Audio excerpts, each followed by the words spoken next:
భగవద్గీతలో కృష్ణుడు చెప్తాడు అర్జునుడితో. అర్జునుడు అంటాడు, అమ్మో నేను యుద్ధం చేయను అంటాడు ముందు భయపడిపోయి. అప్పుడు భగవంతుడు అంటాడు, ఏమిటా నువ్వు చేయనంత మాత్రాన యుద్ధం ఆగిపోతుంది అనుకుంటున్నావా? ఎందుకంటే ఇది జరగాలి అని సంకల్పించింది నేను సంకల్పించి ఈ యుద్ధం నీ చేత చేయిస్తున్నాను అంతే. నువ్వు కేవలం చేసేవాడివి అంతే, కానీ అసలుగా చేయించేవాడిని నేను.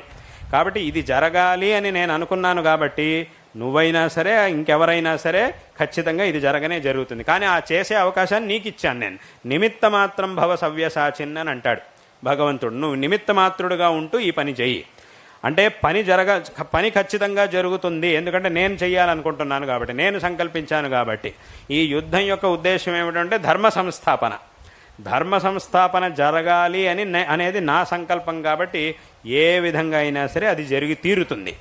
కానీ ఆ జరిగేటప్పుడు నువ్వు నిమిత్త మాత్రుడుగా దీంట్లోకి రాగలిగావు అంటే ఆ అవకాశం నీకు వచ్చింది. కాబట్టి దీన్ని నువ్వు చక్కగా నీ యొక్క సౌభాగ్యంగా భావించి నువ్వు దీన్ని చేశావు అని అంటే ఆ ఒక కీర్తి నీకు లభిస్తుంది. నువ్వు చేయనంత మాత్రాన్ని ఇదేమీ ఆగిపోదు, ఎందుకంటే సంకల్పించింది నేను అని అక్కడ భగవంతుడు అంటాడు.